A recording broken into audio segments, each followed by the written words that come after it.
Hola, ¿cómo están? Yo soy Caro y bienvenidos a Aries sin libros. Oigan, tenían muchas ganas de hacer este video porque si no me siguen y les apareció este video en su For You page, no saben que recientemente he estado muy obsesionada viendo y consumiendo cosas sobre True Crime que creo que puede preocuparle a una persona que vea mi navegador o mi búsqueda, pero genuinamente todo es desde un interés por esta parte psicológica y por conocer qué lleva a las personas a cometer hechos tan atroces.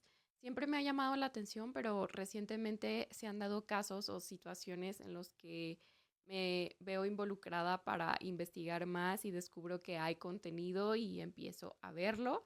Así que decidí hacer este video para recomendarles todas esas series, películas, libros que he consumido a lo largo de mi vida que hablan sobre casos de específicamente asesinos reales, pero también otros tipos de crímenes.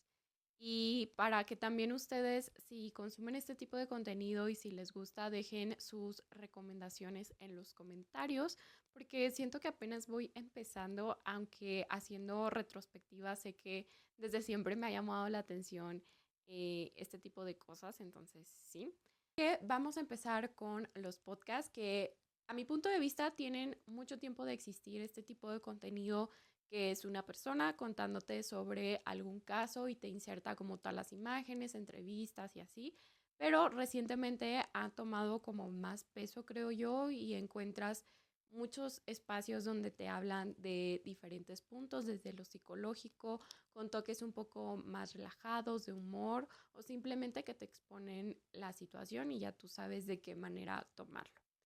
Y pensando en eso, yo me acuerdo que desde que empezó YouTube veía a esta chica que se llama Paulette Casos Misteriosos. Segura que la conocen, alguna vez la deben de haber visto si les gustan estas temáticas, porque desde hace un montón de años sube diversos casos de hechos bien atroces y lo hace de una manera muy específica que tú si ves un video, aún sin escucharla hablar, sabes que es uno de ella.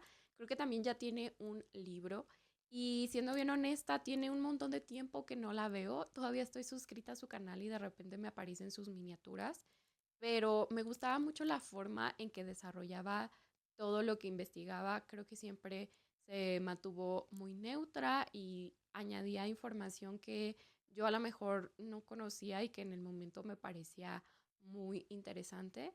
Y pues creo que también vivió hechos paranormales y en algún punto medio descansó de ello, pero ahí sigue hablando sobre diversos casos. Entonces, ese sería mi podcast número uno.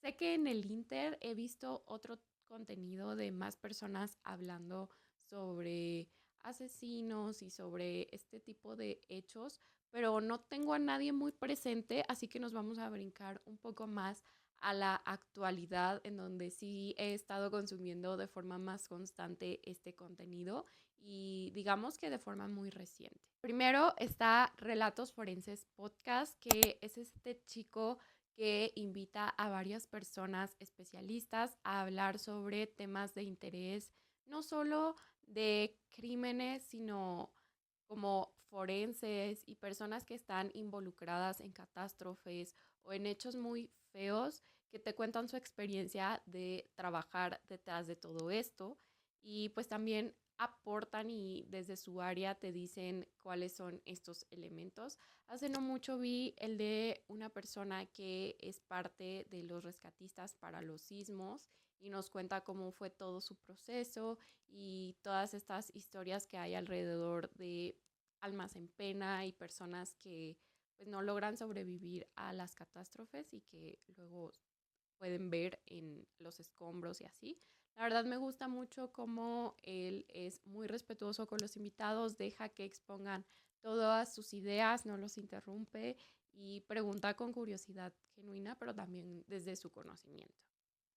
Y después tenemos a Penitencia de Saskia Niño de Rivera.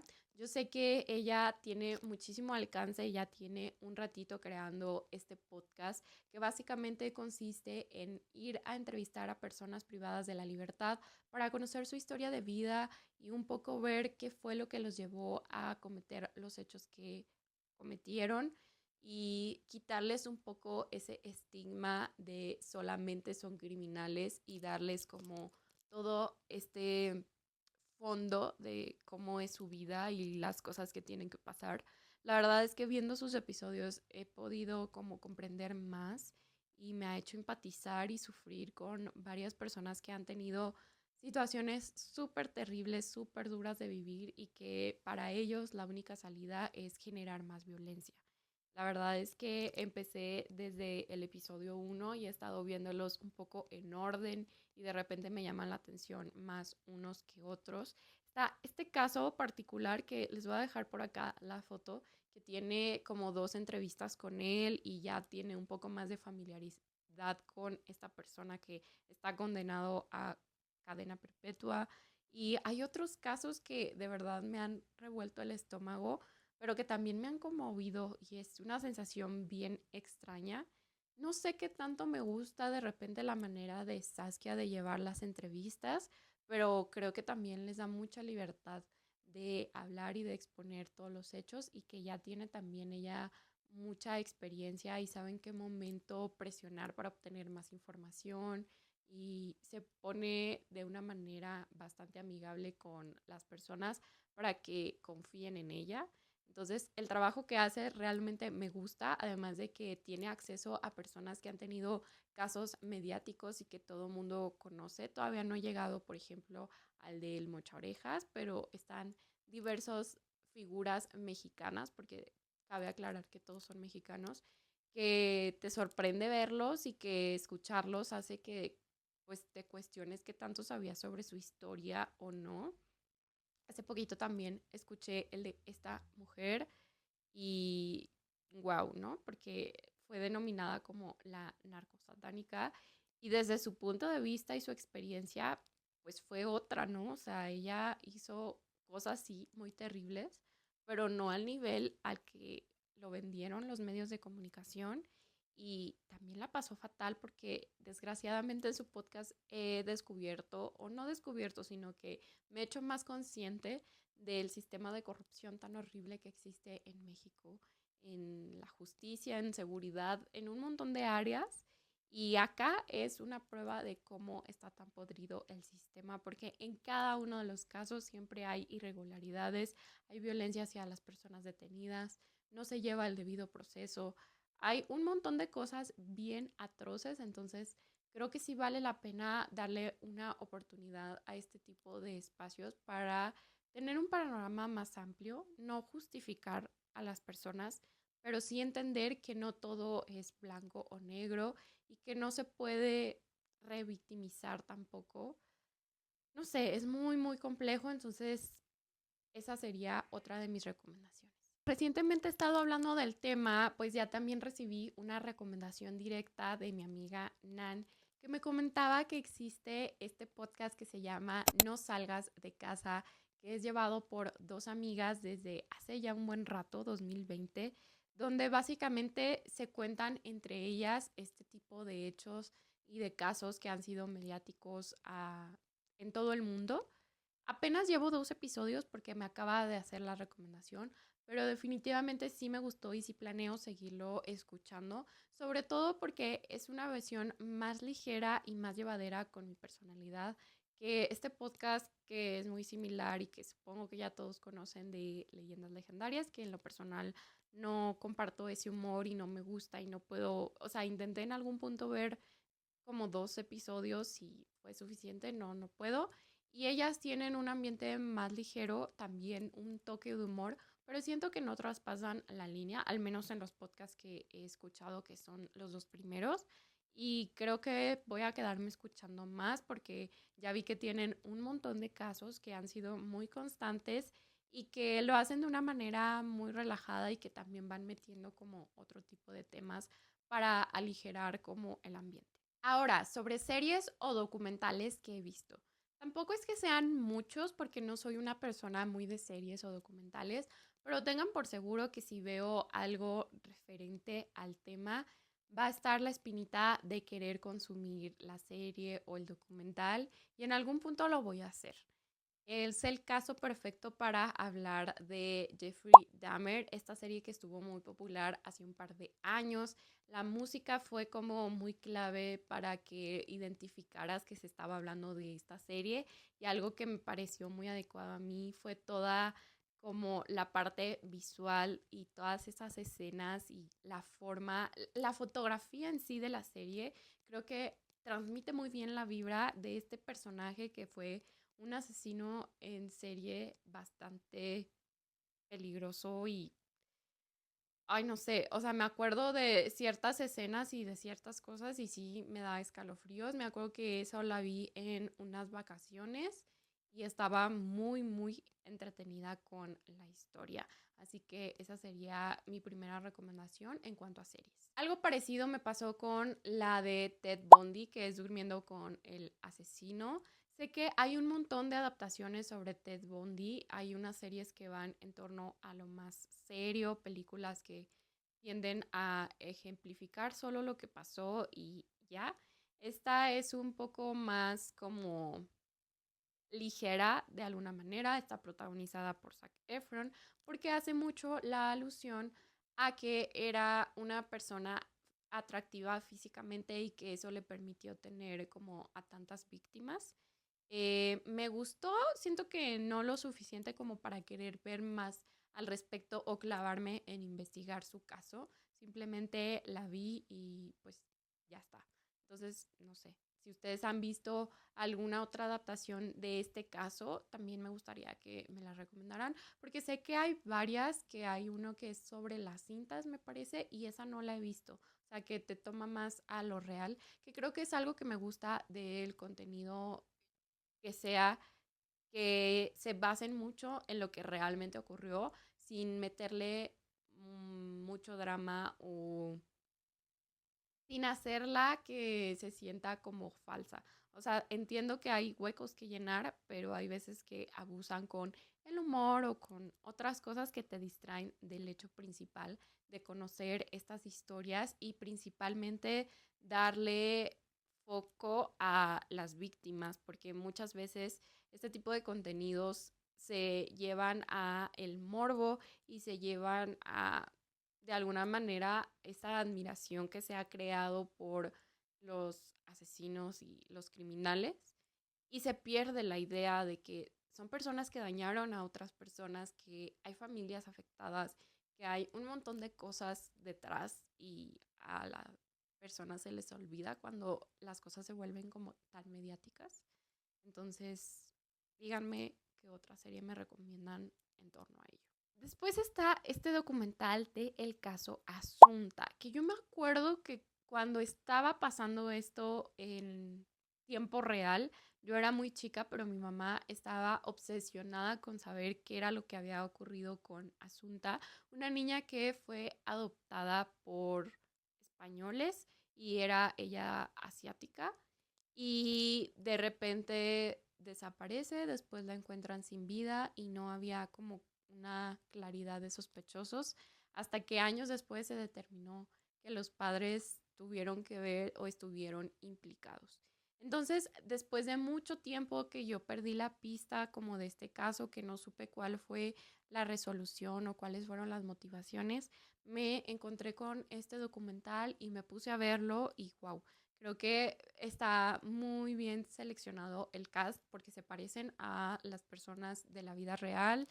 Eh, Le da como también un dinamismo a la historia, porque yo me acuerdo que duraron un montón de tiempo en este caso, entonces pues evidentemente aquí te acortan tiempos y van a los hechos y no logras de ninguna manera entender qué fue lo que ocurrió. O sea, no es como que puedas justificar o entender porque la niña era súper inocente, era aplicadísima, o sea, de verdad que me parece bien terrible. Y pues es un caso que en su momento también fue como muy mediático, al menos en España. Entonces, el caso Asunta sería otro documental que sí recomiendo. Después de una de mis lecturas que les voy a comentar más adelante, me decidí a ver el documental de La Dama del Silencio, que está basado en el caso de la Mataviejitas. esta mujer que, como su apodo dice, pues le quitó la vida a personas de la tercera edad y una vez que fue descubierta fue sentenciada a, no me acuerdo cuántos años, por acá lo voy a dejar, pero a un montón de años. Y pues acá se expone un poco sobre la situación y su contexto familiar y así. Siento que no tiene como mucha profundidad, al menos ya no me ofreció como nada nuevo después de la lectura de este libro y pues tampoco como que creo que tenga como muchas cosas interesantes planteadas. Entonces, me gustó, funcionó como para saciar mi interés por esta historia y todavía pienso en cómo el libro me hizo dudar sobre la inocencia o no de esta mujer, pero ahorita hablamos del libro. Así vamos a hablar de los libros, que básicamente es el contenido que más consumo al respecto. Y todo empezó en la universidad cuando leí A Sangre Fría de Truman Capote. Este libro se convirtió de mis favoritos, lo he leído 2 veces y aunque no tengo claro todo como la línea temporal y todos los hechos. La verdad es que esta historia es muy interesante. Les voy a leer un poco de la sinopsis y después les hablo un poco sobre lo que me hizo sentir. La historia es la de 4 integrantes de la familia Clutter salvajemente asesinados en su casa. Una tragedia que se enlaza con el linchamiento de Dick Hickok y Perry Smith 5 años, 4 meses y 19 días más tarde. En esta historia tenemos una novela que dice aquí de no ficción, que combina elementos claves de los oficios de escritor y periodista, porque es como esta investigación que se realiza para saber cuáles fueron como las motivaciones de estas personas para quitarle la vida a una familia inocente y que realmente no encontraban qué era lo que los había llevado a cometer estos hechos. Tenemos puntos de vista desde la cárcel y también tenemos un par de cosas que me gustaron cómo suman a la historia, porque no me gustaría detallar mucho para que entren en este libro que pues es un clásico de la historia americana de alguna manera. Entonces, la verdad es que sí lo recomiendo bastante y pues nada, léanlo. Después está una novela criminal de Jorge Volpi que fue premio Alfaguara en 2018. Recuerdo que con este libro yo dije, la memoria es muy poderosa porque también en algún punto de mi vida, en la niñez, vi este caso en la televisión y lo fui de alguna manera como siguiendo porque era algo que pasaba todas las noches en las noticias, como la actualización de lo que había pasado y como de toda esta parte mediática que hicieron sobre los hechos. Este está basado en algo ocurrido en México y les voy a leer un poco sobre lo que va por si ustedes no conocen la historia. La mañana del 9 de diciembre de 2005, el noticiero más popular de la televisión mexicana transmitió el arresto de 2 peligrosos secuestradores y la liberación de 3 víctimas. Durante horas los espectadores atestiguaron el operativo que culminó con la detención del mexicano Israel Vallarta y la francesa Florence Cassés. Semanas después, el jefe de la policía reconoció que la transmisión había sido producto de un montaje realizado a solicitud de los medios. Con esta revelación dio inicio el asunto Cassés Vallarta, uno de los procesos criminales más entrevesados de los últimos tiempos, el cual provocó una ácida disputa entre los presidentes de México y Francia, la captura o la intervención de la Banda del Zodiaco y una violenta polémica entre los defensores de las víctimas y quienes denunciaron las infinitas irregularidades del caso. Sin duda, Sin duda, este es de los libros que creo que merecen más el premio Alfaguara porque la forma de llevar de Jorge Volpi esta historia a través de entrevistas en la prisión y de recolectar un poco esta memoria colectiva que sé que en algún punto si vivieron en México deben de tener sobre estos hechos, la verdad es que me pareció fenomenal. De hecho, he tenido ganas de releerlo porque pues solo lo he leído una vez y tengo la historia como que muy presente de cómo me hizo sentir y me remontó a cuando ocurrieron los hechos reales. Por otra parte, en unas vacaciones escuché el audiolibro de La herencia de Verónica E. Yaca. Este audiolibro está en Bookmate, si no me equivoco, y cuenta la historia de Felicitas Sánchez, conocida como la ogresa de la colonia Roma, esta mujer que se dedicaba a practicar abortos clandestinos y que se deshacía de los cuerpos o los fetos de una manera bastante atroz y terrible. Entonces tenemos como esta historia contada muchos años después y con varios elementos que siento que no me encantan tanto, pero a la vez que me permitieron conocer esta historia. Y después tenemos estos dos que son los libros que más he estado recomendando en los últimos tiempos. Asesina íntima y La región crepuscular del mexicano Bernardo Esquinca. Estos libros pertenecen a una especie de serie que está haciendo el autor sobre criminales en México y está por publicar uno nuevo, pero vamos primero con los que ya están. De Asesina íntima, que habla sobre Juana Barraza, conocida como la Mataviejitas, y que nos cuenta esta historia de una mujer que ya les contaba, pues le quitó la vida a personas mayores de edad, aprovechándose de su vulnerabilidad. Eh, este libro me hizo cuestionarme sobre la inocencia de esta mujer y de que había sido víctima del sistema que estaba desesperado por encontrar a la persona que estaba cometiendo estos hechos y que señaló a varias personas inocentes, las detuvo y las mantuvo en prisión aún después de haber encontrado a la Mataviejitas. Creo que está llevado de una forma muy buena porque tenemos el punto de vista de los policías y de las víctimas. Obviamente esta parte es de ficción, pero que nos permite armar el rompecabezas de esta historia. Y fue a partir de aquí que empecé a ver series, entrevistas y demás que hablan sobre el caso de la Mataviejitas y me quedó claro que esa mujer pues tiene problemas de muchos tipos, pero uno de ellos es mentir y asegurar cosas que ya había dicho en otras entrevistas, o más bien denegar cosas que ya había afirmado en otras entrevistas. No sé, es una historia que me parece muy compleja e interesante. Entonces, Asesina íntima de Bernardo Esquinca sería otra de mis recomendaciones, y no es que la principal, porque realmente disfruté mucho esta historia. Después está el de La región crepuscular de Goyo Cárdenas, que también nos lleva a cuestionarnos sobre este sistema de justicia en México y de cómo son llevadas a cabo las detenciones. Esta es la historia sobre el que es considerado el primer asesino serial en México o primer feminicida serial en México. Es mucho más breve y no me gusta tanto el tono que se le da porque hay algunos elementos que siento que le quitan la seriedad y que no vienen al caso, pero también nos permite cuestionarnos sobre quién puede contar estas historias, darle como más peso a las víctimas que muchas veces no se nombran y solamente es como víctima 1, víctima 2 y no conocemos su nombre y su apellido, no sabemos qué historia tenían detrás, todos los sueños y todas las cosas que dejaron en manos de estas personas que les arrebataron la vida.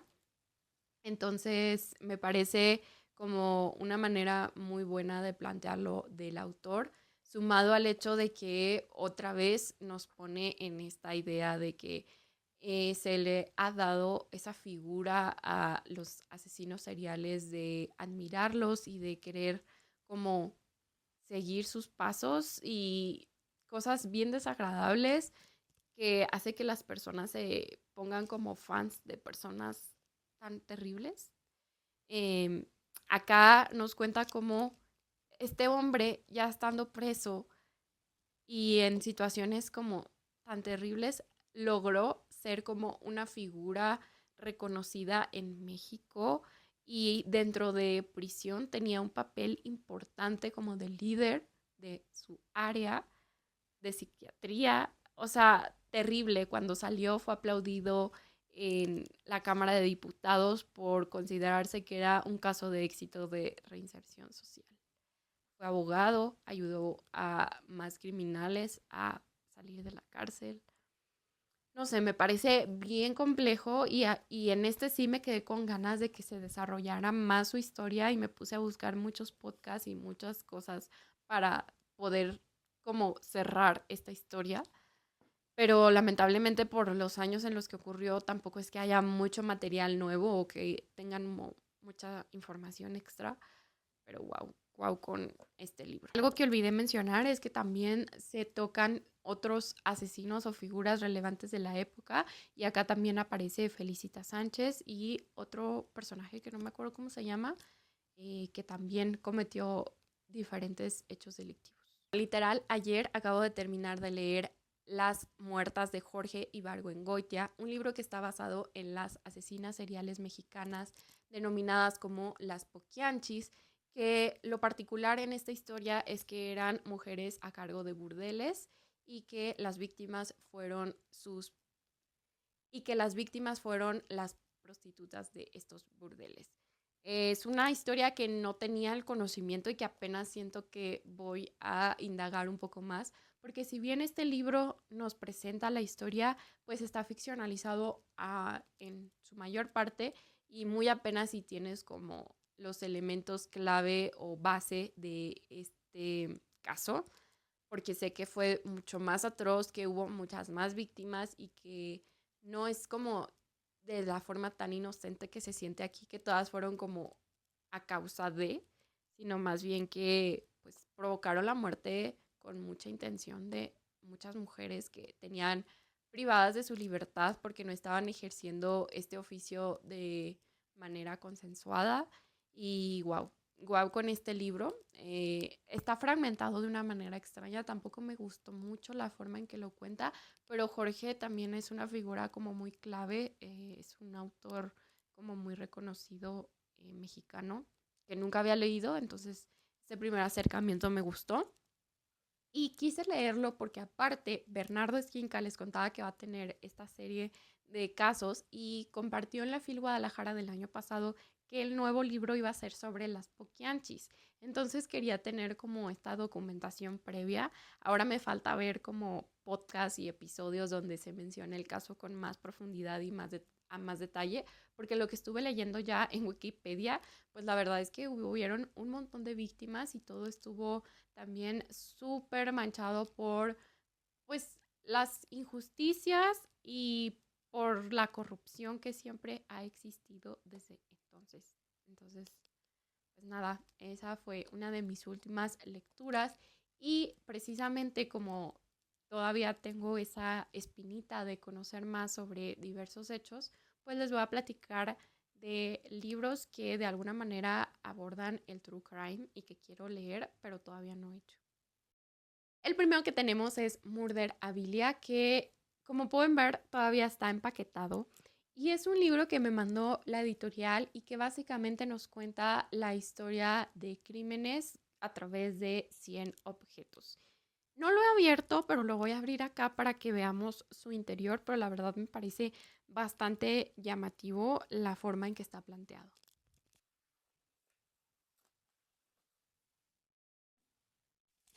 Bueno, así se ve ya sin el plástico. La verdad es que es una edición muy bonita.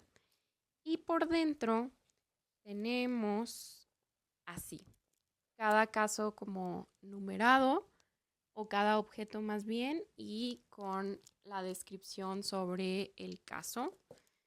Por ejemplo, acá estaban estos zapatos, unos guantes que pertenecieron a John George Haig.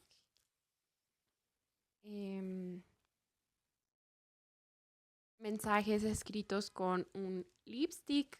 Oigan, les voy a dejar todas como un vistazo rápido de este libro porque, wow, creo que necesitaba abrirlo para emocionarme y querer leerlo.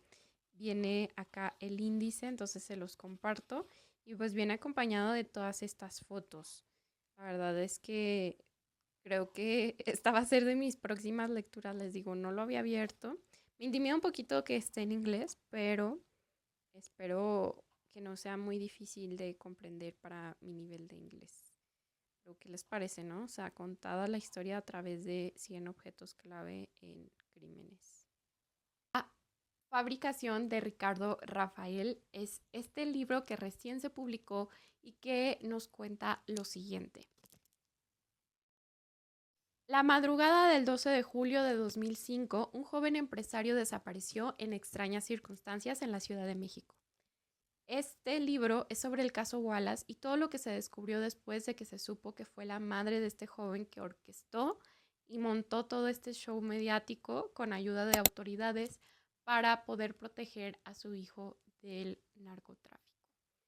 En este libro es toda la investigación que hizo este periodista para ver todas las irregularidades y todas las cosas que ocurrieron y que llevaron a prisión a un montón de personas inocentes que todavía están enfrentando las consecuencias. De hecho, después de su publicación hubieron cambios en el caso bastante interesantes, como empezando por la presunta muerte de Isabel Wallace, la madre de este joven, que repentinamente, después de que se publicara este libro, se dio a conocer su muerte. Entonces el periodista pone en duda si no es también una manera de protegerse, encubrir todo y desaparecer de la escena. Y pues también se llevó a cabo, perdón, la liberación de una de estas figuras como más clave porque se determinó que su declaración había sido obtenida mediante tortura. Entonces, a partir de ahí y a partir de todo ello, todas las personas como involucradas en el caso tienen que revisitar cómo fueron estos hechos, porque sin esa declaración que se quita como su carácter oficial o de validez, pues se pierde como todo el caso. De hecho, pues hay otra persona que ya está en libertad en su casa. También Fabricación, que recién se publicó este año, es del periodista Ricardo Rafael y nos cuenta sobre lo siguiente. La madrugada del 12 de julio de 2005, un joven empresario desapareció en extrañas circunstancias en la Ciudad de México. Este libro es sobre el caso Wallace y todo lo que se descubrió después de que se supo o se investigó que fue la madre la que orquestó y preparó todo este show mediático con ayuda de las autoridades para poder encubrir a su hijo de lo que se cree que era una persecución o una búsqueda por parte del narco. Es una historia bien potente porque nos revela todo lo podrido del sistema, toda la corrupción, todas las injusticias y al final nos muestra que hay un montón de personas involucradas que fueron puestas para tapar como toda esta situación y que fueron encarceladas por años, sentenciadas a años de prisión con un montón de vivencias, torturas y cosas terribles que vivieron. Y justo acaba de darse como un giro importante en este caso porque se determinó que una de las declaraciones como más pesadas y fuertes fue obtenida bajo tortura. Entonces, sin esa validez de esa declaración, se tumba como todo el caso de las demás personas imputadas. Y pues ahora están como en proceso de ver si ya por fin son puestas en libertad después de 17 años o más. Y qué es lo que pasa. De hecho, hay una de ellas que ya está privada de la libertad, pero en su casa. Y wow, yo con este no me he puesto a indagar más. Vi la entrevista que le hizo Saskia de penitencia a Ricardo Rafael, que es el periodista y escritor de este libro. Vi la entrevista que le hizo Saskia a esta mujer que, qué pena que no me acuerdo ahorita su nombre, pero acá les dejo el nombre y la foto.